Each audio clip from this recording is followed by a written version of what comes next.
Hello everyone, welcome to the Tedss official channel. In this video, we will discuss a very interesting topic and full of historical surprises.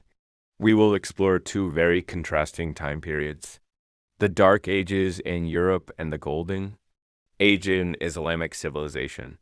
Perhaps many of us have heard the term Dark Ages, which refers to the period after the collapse of the Roman Empire. This was a time when Europe experienced decline in various aspects of life, from science to social conditions. However, did you know that at the same time, the Islamic world was actually experiencing an extraordinary golden age? In this video, we will see how Islamic civilization not only survived, but also developed rapidly in the fields of science, art, and culture. We will discuss how Muslim scientists made important discoveries which then influenced the development of science in Europe and the world. So prepare yourself for a time trip that will open our eyes to how important the exchange of culture and knowledge between civilizations is. Let's start by looking at the conditions of Europe in the Dark Ages and how the Islamic world became the center of scientific progress at that time. In the 5th to 10th centuries, Europe experienced a period known as the Dark Ages. After the collapse of the Roman Empire, Europe was mired in ignorance, superstition, and social oppression. Many Europeans were illiterate and lived in very difficult conditions. However, at the same time, the Islamic world experienced an extraordinary golden age. Islamic civilization at that time, which is often referred to as Ashra al-Izdihar, or the era of glory, developed rapidly in various fields of science. From the 8th to the 14th centuries, Muslim scientists made many important discoveries in mathematics, astronomy, medicine, and philosophy. Cities such as Baghdad, Cordoba, and Cairo became centers of learning and research that attracted scholars from all over the world. One of the most prominent examples is the Baitul Hikmah, or House of Wisdom, in Baghdad. Founded by Caliph Harun al-Rashid and continued by his son, al-Mun, this institution became a center for translation and development of science. Ancient Greek texts were translated into Arabic, and Muslim scholars not only translated but also developed new theories.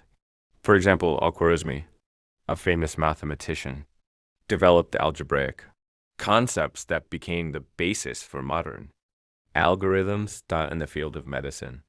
Figures such as Avicenna wrote the Canon of Medicine, a medical encyclopedia that was used as the main reference in Europe for centuries. Their works were not only translated into Latin, but also became the basis for medical education in European universities.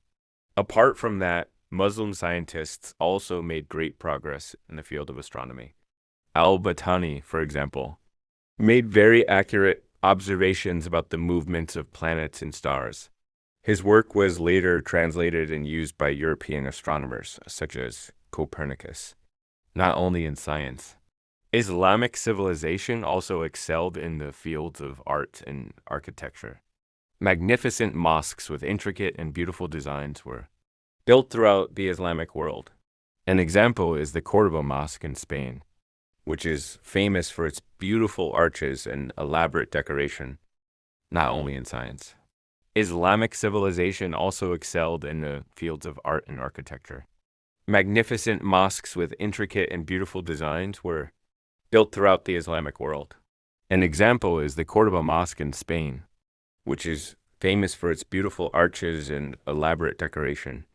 The influence of Islamic civilization on Europe began to be felt when European scholars traveled to centers of learning in the Islamic world. They brought back the knowledge they had learned and began to apply it to Europe. This process is known as the Renaissance, or rebirth, which marked the end of the Dark Ages and the beginning of the modern age in Europe. Thus, even though Europe experienced a dark period, Islamic civilization actually shone brightly and made a major contribution to the development of science and technology that we enjoy today. This history shows how important the exchange of culture and knowledge between civilizations is for the progress of mankind.